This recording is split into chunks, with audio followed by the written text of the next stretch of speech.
Good evening and welcome. My name is Maureen Scallon-Failer, President of Dakota County Regional Chamber of Commerce. The Dakota County Regional Chamber of Commerce is the influential regional voice that champions promotion and improvement of the business environment, cultivating vibrant regional and local communities. The Chamber unites businesses by influencing public policy, providing networking and professional development opportunities, and encouraging economic development. As citizens of this great community, we have the right to cast our vote for individuals that represent our interests. The leaders you elect make the decisions that affect you, your job, health care, taxes, economic security, our future workforce, and more. Tonight's Candidates Forum is one opportunity to educate and engage voters for the city of Rosemount. We are honored to have these candidates with us this evening running for the Rosemount City Council. This election will have two candidates elected to serve. Please note that there is an election for mayor. However, this race is uncontested.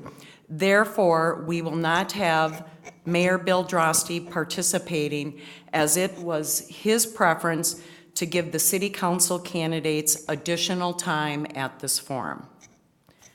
Please help me welcome the candidates.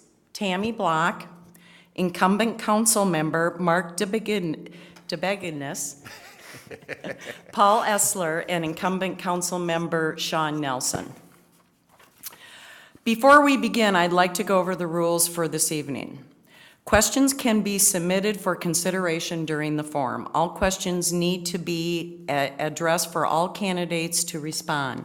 Please submit questions to our timekeeper, Pam Schmidt, right here in front. All seats have been assigned in predetermined order. Switching seats is not an option. Each candidate will be given 3 minutes for opening comments. Pam Schmidt of our chamber staff will be our timekeeper. She will hold the yellow card indicating when you have 15 seconds remaining. She will hold a red stop card when your time is up, and for consideration, the stop card would be appreciated. Each candidate will have 1 minute to respond to each question. A candidate can use less than 1 minute when answering, but cannot exceed 1 minute. The order of the candidates to answer questions will alternate as each new question is asked. Finally, we will ask each candidate to provide a 1 minute closing statement. We will now start with opening comments, and we will start with Tamara Block. Good evening. First, I want to thank everybody for being here and those watching. When my daughter turned 18 and went to vote, I said to her that her duty as a citizen was to become informed on all levels. And so I truly appreciate the time that you're coming in. My family and I moved here 19 years ago. I have a 20-year-old daughter that went through the school system here. I have a 16-year-old son, go Irish, he's on the varsity football team. I am an attorney here in Rosemount. I have my business here in Rosemount as well. I've volunteered at a number of different areas here in Rosemount, Boy Scouts, Girl Scouts, schools, athletics. I sat on the advisory council for the community ed council for the continuing education for the whole school district. What I really want to talk about is not just me, but the 3 things I would love to concentrate on as a city council member. The first is vitalizing our downtown. And notice I did not say revitalizing. Really vitalizing our downtown. When we moved here 19 years ago, part of the reason we moved here is we liked that small town feel, but we knew that this community was going to grow. And we liked the potential of seeing a community in which you stayed, you shopped, you worked, you were entertained. It was a great place to spend your time and your resources. And I think that we can still do that. I think that our downtown can be like some of the other downtowns you see that people flock to on the weekends, Stillwater, Red Wing, just to name a couple. Another one, White Bear Lake, has become a really great little area to go and visit on the weekends. The second thing I would love to concentrate on as a city council member is businesses and corporations. inviting more businesses in. We have some great big businesses here, Proto Labs, SKB. Having more businesses like that come into the area, allowing those businesses to expand. One of the things with Rosemount is we have a lot of residential space. We have a lot of residential taxpayers. We don't have as much on that corporate side like our neighbors, Egan and Apple Valley, to help offset some of those costs and reinvest back into the community. By having those businesses and companies here, not only are they helping us to reinvest back into the company, but we're getting some of our community members to stay here because they're working here and to attract more people to come and work here in Rosemount and add to our community. The third thing I would love to concentrate on is amenities. When I talk about amenities, we have grown a lot since I moved here. When I first moved here, we were at 13,000 people. We've doubled that in 20 years, and we only continue to grow faster. And we just haven't kept up with that. And so providing amenities for all of our families, our senior citizens, and our youth. Thank you. Mark. Thank you. I guess my name is Mark DeBettignies. I'm an incumbent for the City Council. I would like to first thank the Dakota County Regional Chamber and Maureen as president of the Chamber for conducting this evening's gathering and forum for the City Council position. Been a member and a resident of Rosemount for 34 years. Moved here in '84. Our family consists of, when we moved here to Rosemount, I'm going to elaborate, the population was just north of 5,000 people, and it's grown exponentially since that point in time. But I am married with a lovely wife and a very patient wife by the name of Sherry, who we have 2 children that went through the entire school district, Rosemount School District systems from preschool to college, or through high school, and then on to college. But then, since then, have been married and reside in the area, and both have blessed us with 8 grandchildren, 2 boys, 2 girls each family, and they can be beautiful but yet exhausting for us. So we just really feel tight with our family and love this community to a great extent.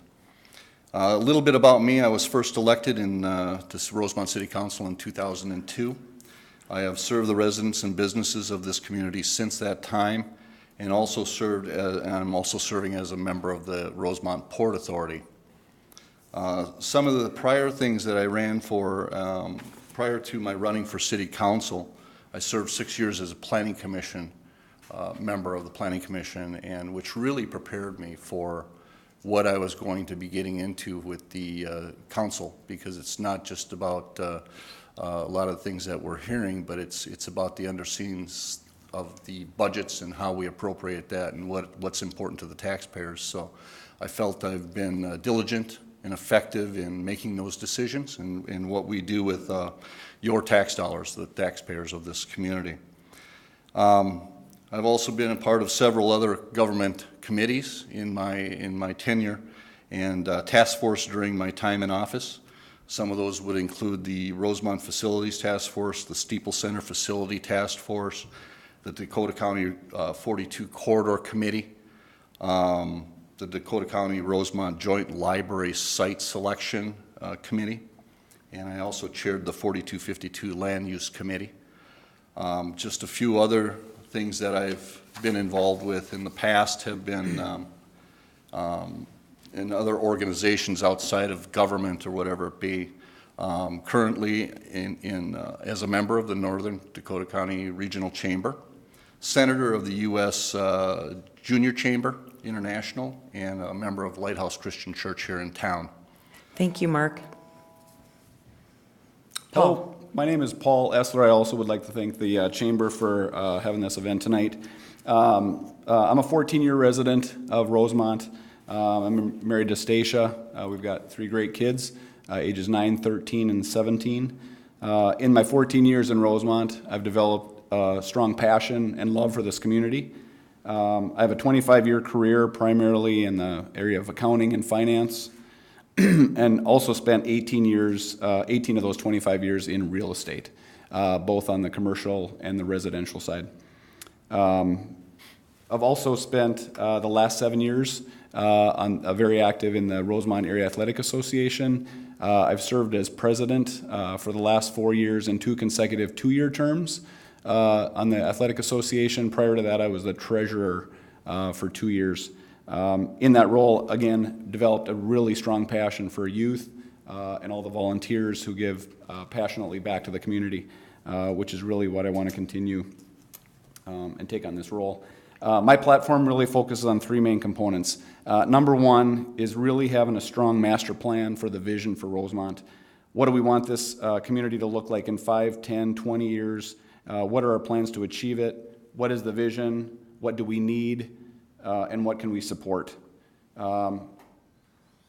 It's important that we have a master plan to allow us to identify where the opportunities and needs are in our community. Number 2 is, with the master plan, we need then to be proactive in going after new businesses and amenities into our city. Since I announced my candidacy for City Council, what I've heard overwhelmingly is that our residents want more amenities, more opportunities for retail, restaurants, shopping, things so we don't force our residents to have to go to our neighboring communities like Apple Valley and Egan and other neighboring communities to fulfill their needs. Number 3, I also want to leverage the volunteer community. Again, I mentioned I've been with the Rosemount Area Athletic Association for 7 years. I've seen the tireless work that these volunteers put in, and I want to be able to leverage those same volunteers whose kids are approaching high school age, where our programs, they won't be spending their time volunteering in those programs, and they're going to have an opportunity to give back to the community. So immediately, if I'm elected to City Council, I would create another organization, very similar model to RAAA. It'd be the Rosemount Community Volunteer Association. Very similar model with an umbrella organization that has all the programs, the volunteer programs run underneath that, which would provide the structure for volunteers to participate, promotion of the programs, financial, and really work to help shift the financial and responsibility of the city to have to take care of those facilities. Thank you, Paul. Thank you. Look forward to your questions. Sean? Hello, good evening. I too would like to thank those in participation. I'd like to thank Maureen and the Chamber, and I'd also like to thank the candidates here putting their name in the hat. I know when I stepped forward 4 years ago, I always believed that I want to be part of the solution, not part of the problem. And I've done that, whether it's been serving as a president of our homeowners association. I too also have served in the youth community as an officer for the hockey association in town. And when we stepped into this role, I think it was very important that we wanted to take on a lot of things. Youth was very high on the list. We also want to continue to promote and achieve new businesses in town.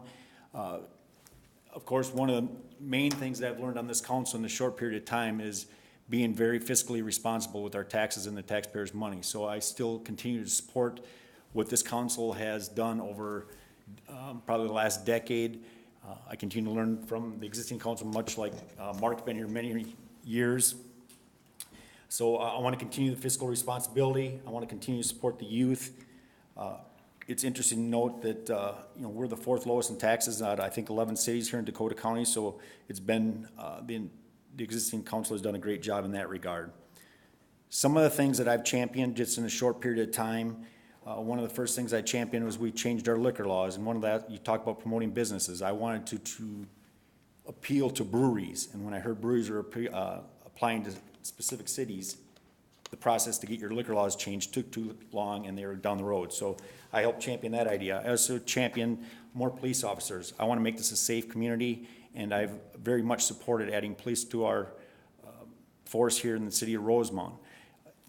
One of the other things I've champion is, getting commissions together. As a council, I want to meet with all of our commissions, whether it's utility, planning, port authority. One of the things I championed was a bike ride with our park and rec. So we go out as a group and engage the community. So it's always important to engage with the community. That's something I'm high on. Also, I think you can see there's 3 new fields under construction. Very much support that. I've been pushing to get a concession stand early there, so we can be like many more communities and host tournaments and get people to come to our town and spend money in our town and vitalize our downtown. And I think last, I've also encouraged our youth to participate locally. So by that I mean, we used to go to Egan all the time and do all our youth groups do volunteer work. Well, I got them to volunteer at 360 Communities, our local food chef, people didn't know we were aware of. Also got bell ringers here, our youth. Also got to participate with cops, Shoes for Cops. And last, the thing I did that I championed was the Food Truck Festival. I hope you all can come on September 26th, or 22nd, excuse me. And I went and visited Egan. It was a great event, and we need more events like our Leprechaun Days. So it was an event that I championed, and looking forward to having that on September 22nd. Thank you. Thank you, Shaun. Now we'll move to our first question. What is the biggest challenge facing your local community, and how would you address it? And we will start with Mark. The biggest challenge that we have in this community, I think, is when there's a couple things. First off, I've worked with the diligence of the Umore property and the development of that. We get into our comp plan, which is our vision, is our plan that we put out to 2040, and we're working on 2040 now. We have 2030 approved.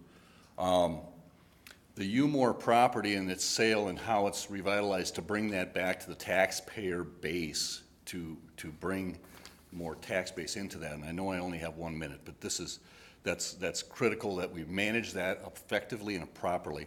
The other thing is to finish off the youth, the exterior, like Flint Hills and Ames Field, to complete those things with the monies that we have and have appropriated, to complete those off as was mentioned.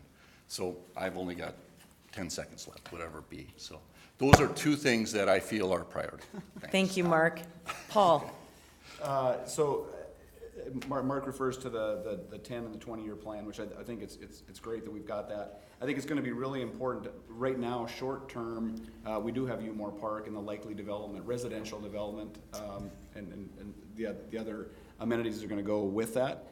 With that opportunity, I think also comes challenges. I think infrastructure, we need to look at our infrastructure needs.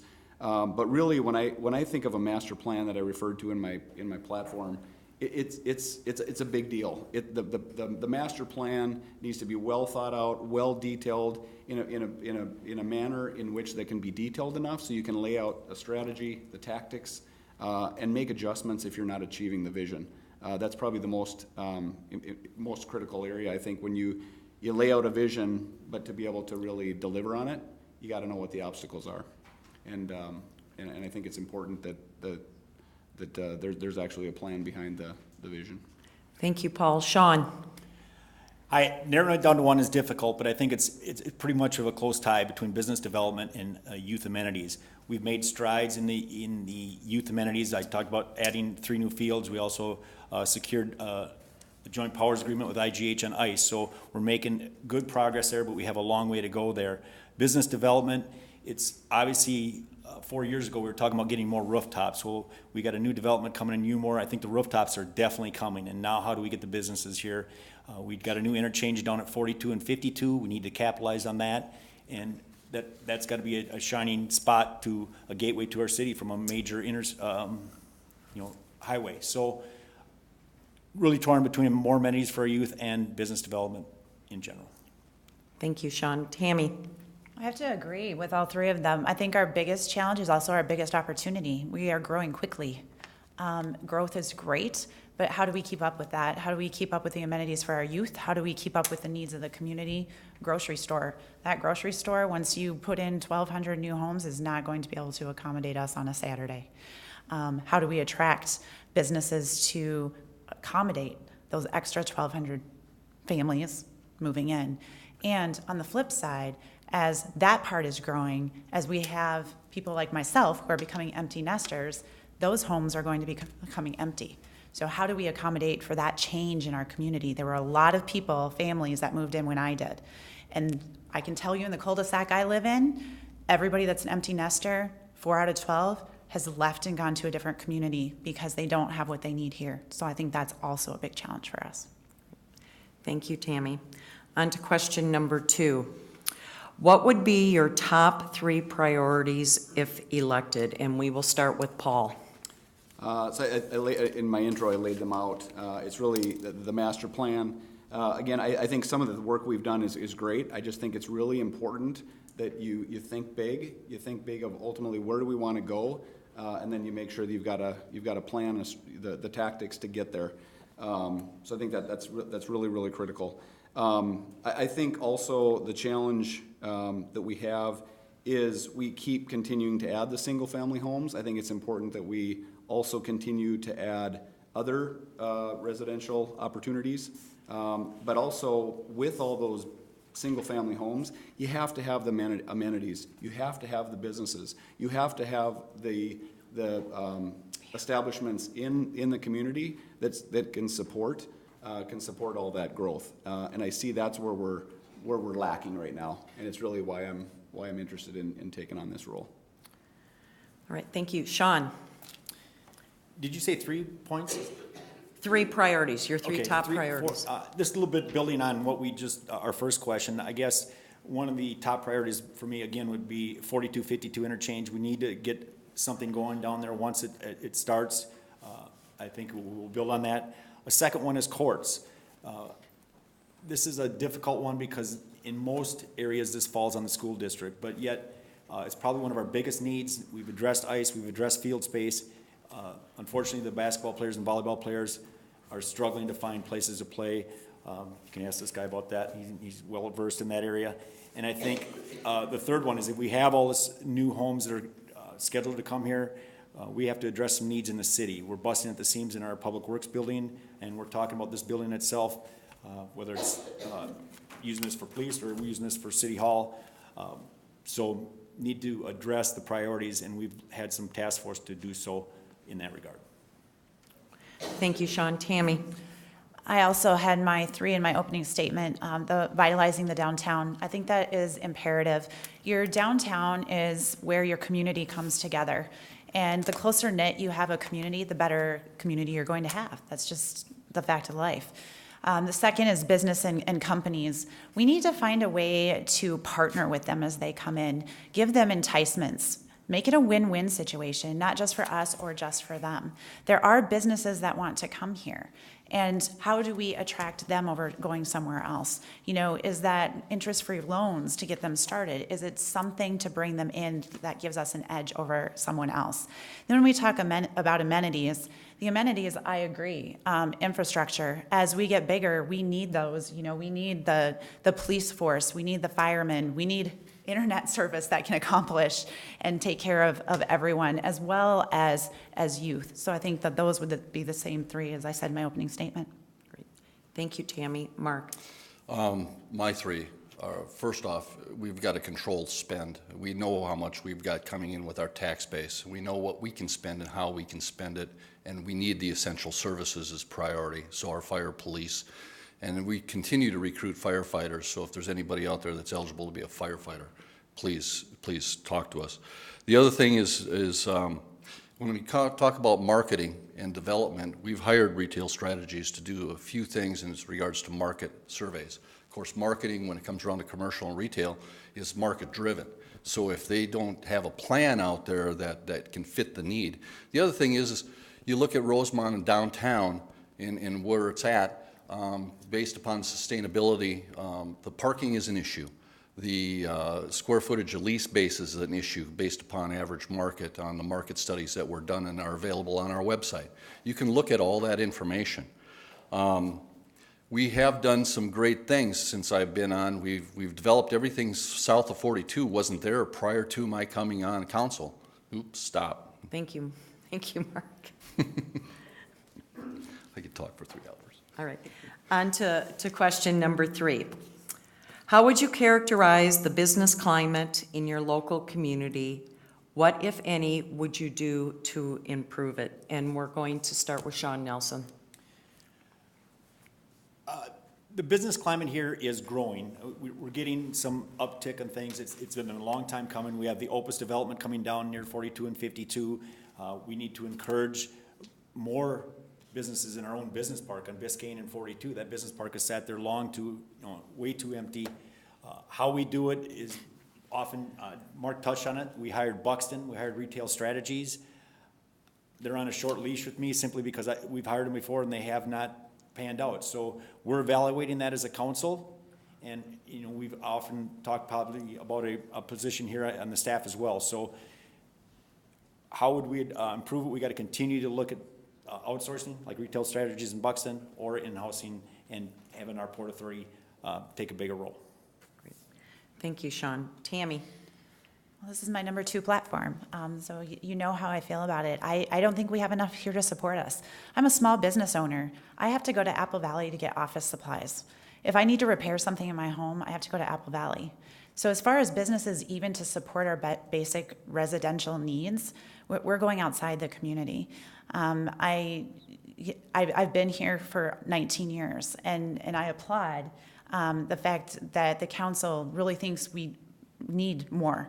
But I haven't seen much change in 19 years as far as businesses go. And I would like to see that change. And like I said, you need to be creative about it. You need to offer opportunities for them to come in. It's not just for them to prove why they should be here. It's for us to prove why we should have them here. And other places are doing creative things. Like I mentioned, the no interest loans. That's a great opportunity, but we need to do something to attract businesses into the area. Thank you, Tammy. Mark? When it comes around to business development, again, I go back to the market-driven thing. We have addressed several things. I attended the ICSC convention out, and I spoke to 32 different hotel operators. We have a market study that shows that this community can support a 75-unit hotel. But we have to find the land, and we have to find the right developer, and we have to find the right people that will fund that. Now, we've gone down that road, and we've talked to other landowners in this community. There's a lot of things that we are doing with the retail strategies. We've got business incentives out on the website for those downtown that can use those dollars to bring their buildings up to code, because we got a lot of buildings in the old downtown that aren't even up to code. So there's a lot of things that we as a council have done, and we just need to really continue to bang on the doors and knock on the doors and do what we need to do to have these conversations with a lot of these major corporations. Thank you. Paul? So the first part of the question I'll answer in response, basically based on what I've heard from residents as I've been in the campaign, is I don't believe we have a very friendly business climate in Rosemount right now. And again, that's based very much on what I hear talking to residents, both business community and residents. The stories you hear about, the staff and council at times, it may feel like the perception is that they're looking for a way to say no, instead of working creatively with each of the businesses that do want to be in Rosemount to figure out how to say yes. I think one thing I will give the city council great credit for is I think they have a very strong balance sheet. I think they've been very disciplined and diligent. The financials are strong, but I think that's come at a cost. And I think the cost has been we haven't been able to entice the businesses to the degree that our residents are looking for to come into this community. Great. Thank you. Question number 4.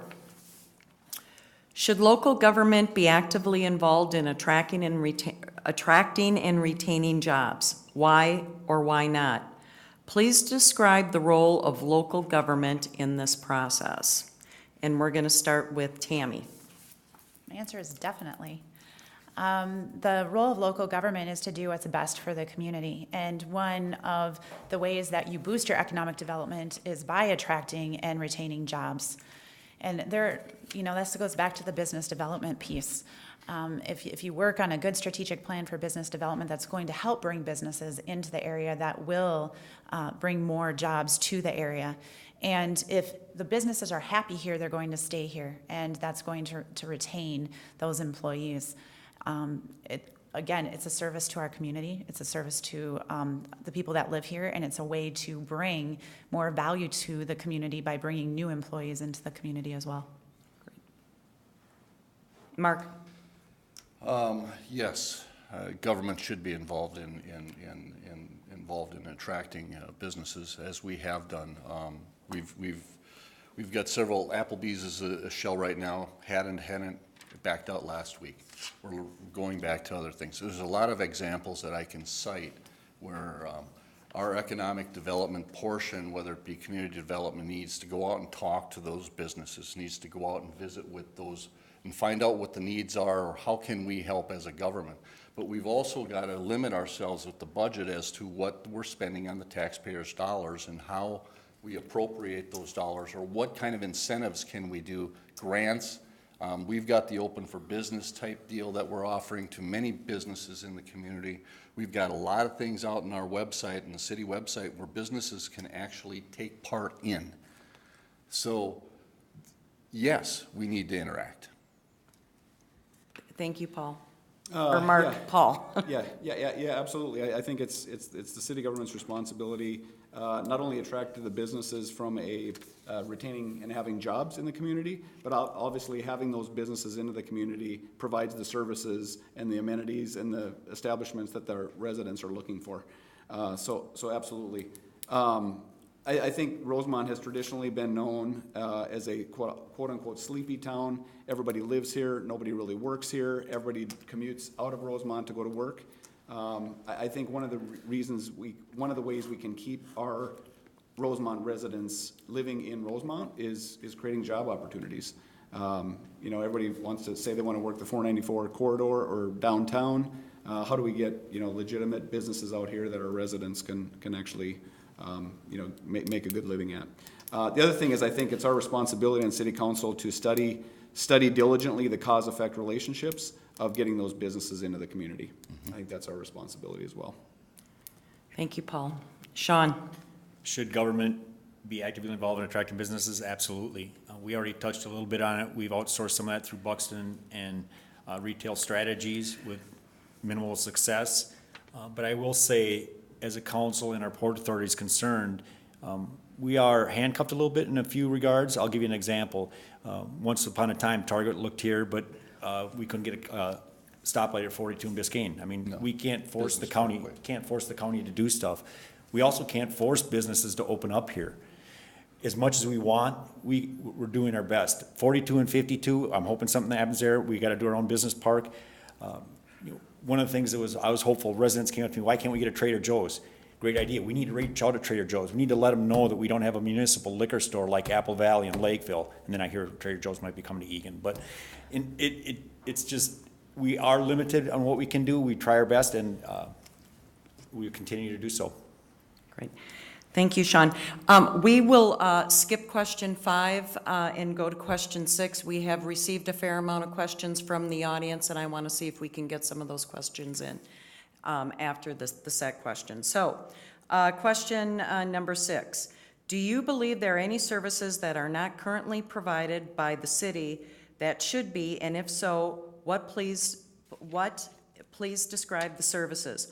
Are there services provided by the city that should be cut back or eliminated? And if so, please explain. And we're going to start with Mark. One thing I look at highly is safety. I brought up the fire department earlier. We're getting a little strapped when we start building households, and we've got 7,000 households sitting out there, and we've got 2 fire departments right now.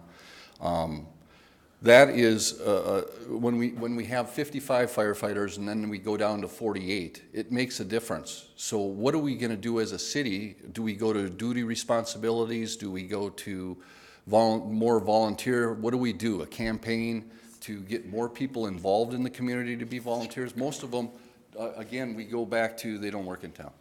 The other thing that really we need to take a real hard look at is we need to continue on with our road improvement plan. We've got that all mapped out for many, many years, and you can go onto the website and see where your improvements are.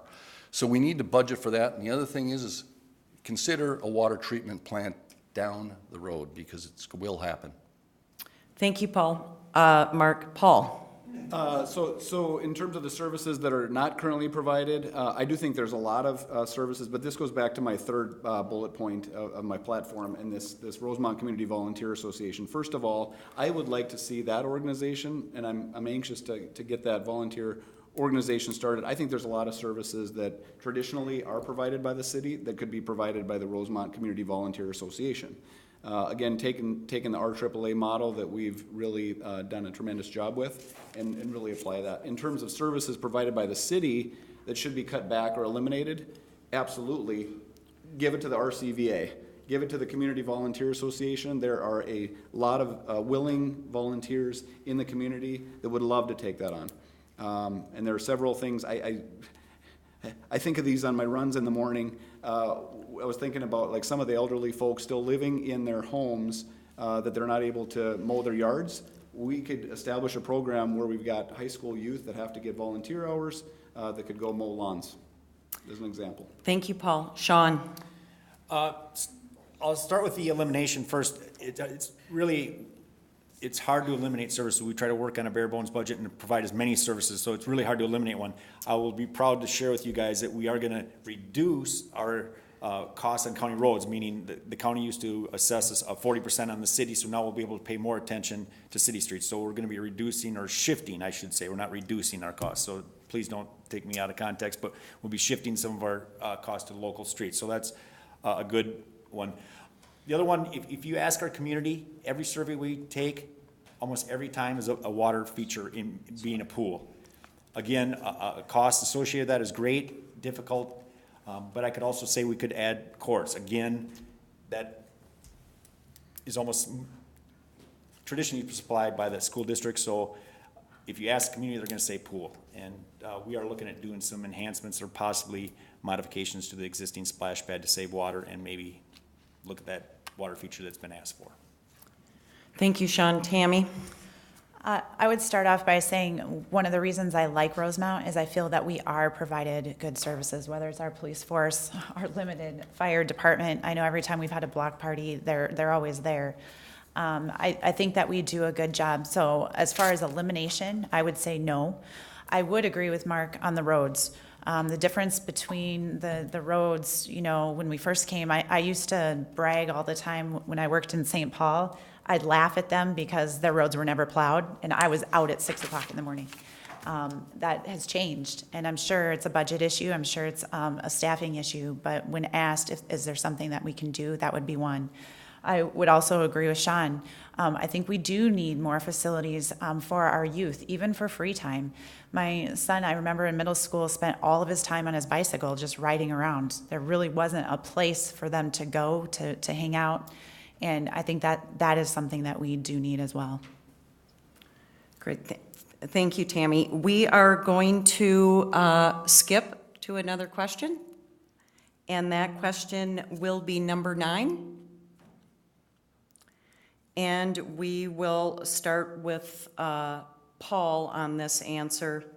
Do you feel the current level of transit service in your local community is adequate? Whose role is it to ensure investment in infrastructure is being made? I would probably argue that that this is an area of opportunity for Rosemount. I think right now, currently, my understanding is on public transportation, we've actually got to get on a bus here, go over to Apple Valley to get on the Apple Valley Transit Station to head downtown. So I do think the current level, we probably have an opportunity here. Whose role is it? I think it's certainly the City Council working with the Dakota County to figure out, again, a master transportation plan, and figure that out as a partnership. Shaun? This is the easy one. We just celebrated a new bus line to DCTC last week. It's been a long time coming. We talk about jobs and how we can prepare for those jobs. Nobody prepares us for those jobs more than DCTC, our technical college, and what a great partnership we have with them. A new bus line opened up to be able to get more students there, so as a city, we can't take credit for it. Our mayor's on the MVTA board, and he's pushed hard for many years, so that's a new addition for us. We're happy about that. This existing council also helped produce the ride share, and that's part of transportation as well. So definitely making advancements here, and again, happy for DCTC and the students to have transportation to get there. Great. Tammy? I used to live in Chicago, so I was spoiled. I never had to drive anywhere. So it was an adjustment for me to move here and then to move to Rosemount 19 years ago. And it is a challenge to get downtown. But I also worked for the head of Met Council, and I know part of that is them cooperating with the counties and MBTA. I think the council has a role in promoting and taking opportunities as they see, but not all of that is on them, especially to get all the way downtown. You know, I've heard a lot of people say, we need to get the light rail down here. That's not on the council. But taking opportunities like expanding to DCTC, I think that those are crucial, and we should continue to provide those for our citizens. Thank you, Tammy. Mark? 34, all the years. Look across the street, we've got a park and ride. We've got express buses going to St. Paul. We got buses going up to Minneapolis, and we've got buses going to the other looped areas, such as the one on Cedar. We've got those services, and those buses are full. We've also got the 420, which runs. Now, I can tell you, I met with MVTA people up at the Perkins in Eden Prairie in Edina several years ago, because we were contributing to a fund. And I said, listen, we're going to stop contributing until we get something in here. We had to dedicate that land as a city. We own that property. And beyond that, it's really up to the Metropolitan Council. They operate that. It has nothing to do with the city. But they need those startups. They need those land properties.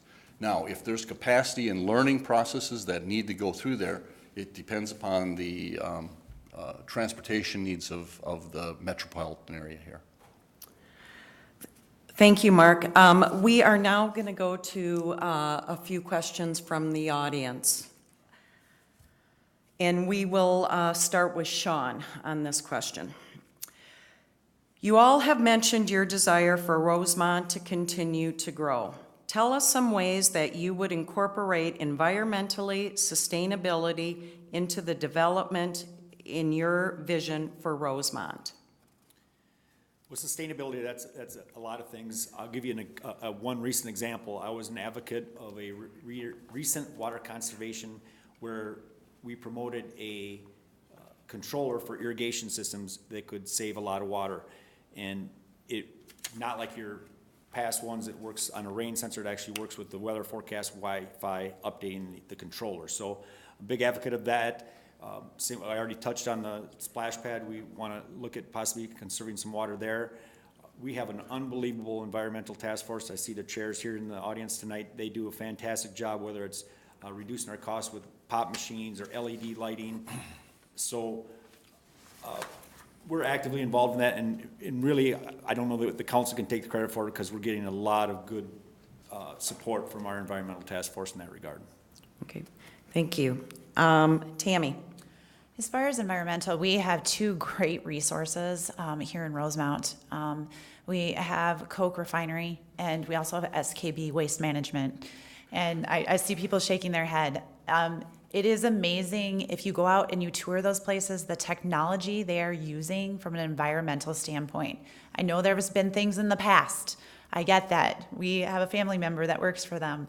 But the technology they have going forward, utilizing them, they would be happy to help with those things. I also think taking advantage of any grants that come forward, solar energy grants, some more of those are coming up. I know we have the windmill that's out here, using some of that renewable energy and enticing our community members to do that as well. I know over at the high school, for instance, they have a huge recycling program. Is that something that we can entice our business owners to utilize as well? Thank you, Tammy. Mark. We have a lot of things going on, and it was brought up the task force that we do have, and they've been reappropriated to sit in for several more years. They brought up some great ideas. I don't care if it's rain gardens, as little as that, to recirculating the splash pad and making sure that water is filtered through and cleaned and not just dumped into the ground someplace. The other thing is we also have points for the city council as energy action plan engagement, and that ties in with the XL Energy. Those are all information. That's all information as far as environmental conservation and everything else that is available on the city website as well, and the engagement that this environmental task force has been doing and what they've been doing. The other thing is you talk about Carroll's Woods. I'd love to see a herd of goats brought out there to take care of the buckthorn. Thank you. Just a thought. Thank you, Mark. We'll move on to Paul. That's where I live, that'd be great. So first of all, so when I was at Mortensen Construction, I spent 4 years with the renewable energy businesses, so I know firsthand. I spent 4 years supporting the wind, the solar businesses of Mortensen, and I saw it firsthand. Between wind and solar, there are some great opportunities on the solar side. It's becoming a lot more efficient. There's less need for government subsidies on the solar side versus relative to the wind. And I think if you look at a development like Umore Park and some of this growth that we're going to see, we need to get really serious about looking at the renewable energy as an opportunity for us in the community. It's also new way of thinking, and I think if we can get out in front of it, I think it puts us on the map. All right, thank you. All right, on to another question from the audience. We had lots of great questions, so I want to make sure we can get some of these questions in front of everyone, the candidates. The city's financial statement shows a significant surplus being carried forward year to year. You all talk about business development as a priority. Do you think the city should support new business financially? And if so, what does that look like? And we will start with Tammy. I have a vast background in the nonprofit world, sitting on boards, acting as vice president, managing budgets of multi-million-dollar nonprofits. My view of government is that you should operate in the same way. You should always be as close to zero as you can be, and there are times you should go in the red. You'll always hear about good debt, student loan debt, mortgages. Same with a city. And it's good to be in the black, but not consistently too far in the black, because that means that you are not reinvesting back into your community. Whether that's business incentive, whether that's amenities, community service, items that you're putting back in, but it should be operated much like a nonprofit is, and I have 19 years of experience of doing that. And if our constituents saw year after year that we were constantly very heavy in the black, we would lose funding. Unfortunately for our city members, that's your tax dollars, and then there isn't that opportunity. You can't say, I'm not going to pay my taxes, but I think that we should be close to zero. Thank you, Tammy. Mark. The roundout for some of that carryover is in context of where we are setting our budget in regards to additional insurance costs for employees, incidentals that may occur, whether it be a fire damage or whatever it be. But that carry forward is minimal at best based upon the entire budget.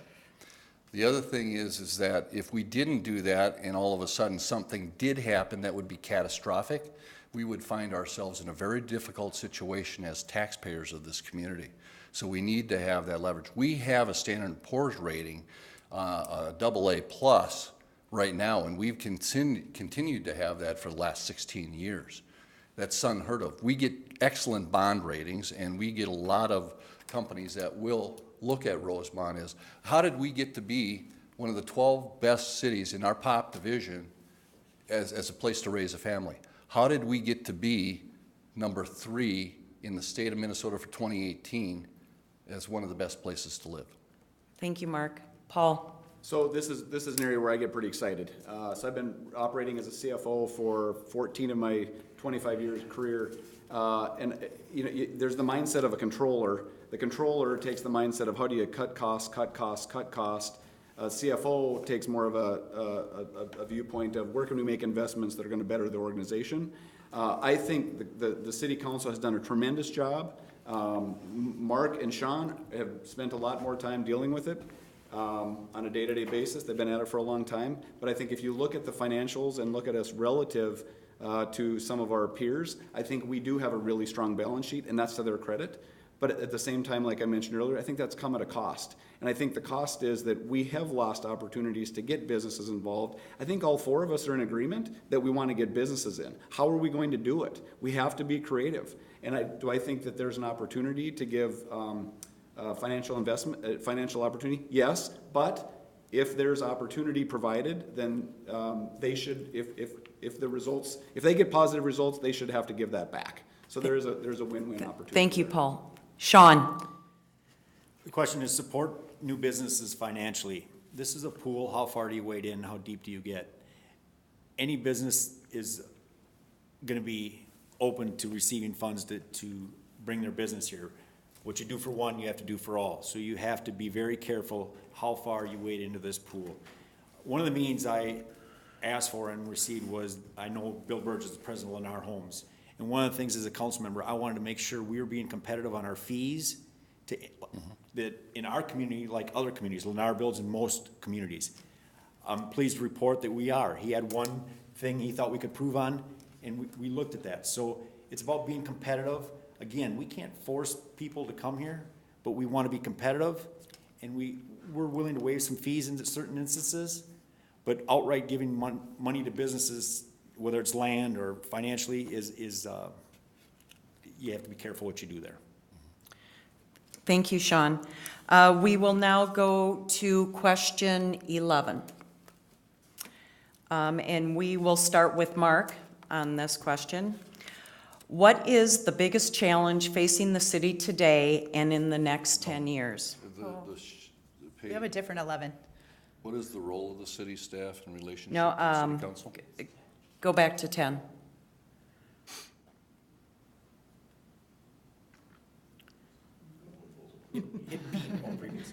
Previous. 10. Oops. Well, this is another pop-up question then. Oh, there we go. Thank you. And we're going to start with Mark. The biggest challenge that that faces the city today and in the next 10 years. Again, I look at the residential development, and not only residential development, but at the infrastructure build-outs, and whether it be roads or sewer or water, our MUSA is determined based upon where they project on the Met Council as to where we can build and what land can be developed. So we have that parameter. Again, that's out on the website. So we have that 2030 and 2040 plan, and that's jurisdicted by another government entity. We have those parameters to follow. So the biggest challenge is going to be not only development, but commercial development, where it's located, where it's smart to locate it, and where it's offered, and what's affordable and expendable without putting any burden onto the taxpayers. And how can we be smart about what we're going to do and market it? And then I'll just leave it at that because I'm going to run out of time. Okay, great, thank you. Paul? So the biggest challenge we have facing us today, I think you've all heard it, is getting businesses into Rosemount. If it's not working what we're doing right now, let's not keep doing what we're doing and expecting a different result. There's a word for that. So let's figure out what can we do to be creative, to get more businesses in today. In the next 10 years, my hope is that once we get that figured out, our challenge is going to be really prioritizing what we're going to do. You've got a master plan. What are we going to do? Let's focus on what are the needs of the community, what can the community support, and really look at that. My biggest concern over the next 10 years is going to be we continue to develop single-family housing, and their amenities and the resources aren't here for our residents. They came here for District 196, and when they become empty nesters, they leave. And all these single-family homes are going to be empty, property values are going to drop, and that's where my concern is in the next 10 years, if we don't get some amenities figured out. Thank you, Paul. Shaun Nelson? Thank you. I prepared a little thing on population. We keep hearing about growth, and our population here in Rosemount in 2007 was 20,917. In 2017, 10 years later, it was 23,574. So we keep talking about this boom in growth. That's about 2,600 people in 10 years. Early on, we were projected to grow much more than that, so I kind of agree with Councilmember DeBettignies. We have to have the infrastructure in place, be ready for that growth. We talk about businesses coming here. They're going to come here when they see the rooftops. Right now, Apple Valley and Egan are close to us. That's why the businesses go there, have more population. So as a council, the next 10 years, much like the past 10 years, make sure we're ready for the growth. I think we'll probably see a little bit more than a 10% growth, but even if we grow at a 10% clip, again, We're up to a population, I think, somewhere, yeah, we're not gonna get 30,000. So if you think we're gonna be the next Lakeville or Egan, we're not. But we gotta be prepared for that infrastructure, get ready for those homes, and then the businesses will come. Thank you, Shaun, and finally, Tammy.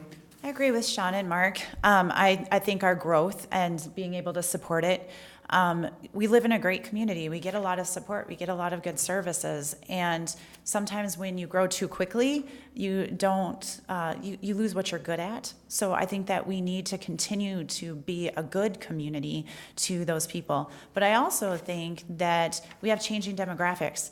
We are the victims of baby boomers aging quickly, and empty nesters coming through just like the rest of the country is. And how do we adapt to that while we're also having young families come into the community? And I know we have senior housing, but there's that next generation coming behind. And how do we keep them here? And how do we provide amenities to those empty nesters, including housing and a reason for them to stay here? I do think changing demographics is going to be a challenge. Great. Thank you, Tammy, and that will conclude our questions for the forum. We will now move into closing statements, and that will be a 1 minute. And we will start with incumbent Shaun Nelson. Thank you again to the Chamber and those in attendance tonight. We greatly appreciate your participation. This is my 4th year on council. When I came into this, again, I touched early on that I wanted to be part of the solution. I want to continue to be part of the solution. Your first year here, you're going to be a deer in the headlights, and I learned that the hard way. And I've learned so much, and I'm still a deer in the headlights at times, I'll share with you, but you learn a wealth of information. I want to continue to take that forward and make our city grow. We have a great council, and incumbents, this council has done a good job, and I think our city, most would agree. You heard Mark talk about the accolades that we've gotten in this city. We're on a good path, and I want to help keep us there, and I'd ask for your vote on November 6th. Please vote for Shaun Nelson. Thank you, Shaun. Paul. So my background in finance and real estate, including land planning, combined with my passion and love for Rosemount, puts me in a great position for this role. We've been blessed to have raised our, be raising our family in this community, and I want to make it even better and leverage the potential. I have the experience too and have a track record of delivering exceptional results at a high level. I know not only how to establish a vision, but how to foresee and address objections and obstacles, and will work tirelessly with the rest of the council and staff to achieve the desired vision. We have incredible opportunities, but also great challenges. We need to think big. Develop a vision, a plan, strategy, tactics, and make adjustments as necessary to ensure that we actually achieve the vision. Leaving our AAA after 7 years is going to be a tough, but working tirelessly with the youth and the volunteers in this community, I'm excited to keep moving and work with all the residents of Rosemount and seriously move Rosemount forward. Thank you, Paul. Incumbent Council Member Mark DeBettignies. Good. She got it at the very end. In closing, I first want to extol and with highest regard and congratulate each of the people that sit up here with me this evening. It takes a lot to put yourself in a position of serving the taxpayers of this community, and I just commend you on that. I've served, and I believe I have served in the last few terms at the highest of integrity and availability for the best interests of this city and for its taxpayers. Rosemount will continue to grow. That's a given. You have put much trust in me as a city council member over the years to manage your tax dollars effectively and efficiently. I am convinced in my heart that I have done what has been right. I can only ask that you would allow me to continue to serve you for the next 4 years. In this evening and this day, ask that you vote for Mark DeBettignies for Rosemount City Council, and I thank you for your consideration and your support. Thank you, Mark. Tammy. I would also like to thank the other 3 candidates. When we look at national politics and how divisive that has been, we have not been. You would have seen us all at Leprechaun Days talking. We should be the epitome of what the rest of government should be doing. So I do thank them as well. I have a number of different Views.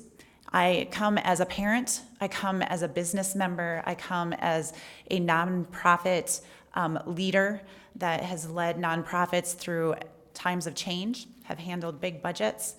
And I do think our city council has done a good job, but I also think that change is sometimes good. And even if you have someone that's done a good job, sometimes it's time for new people to step in.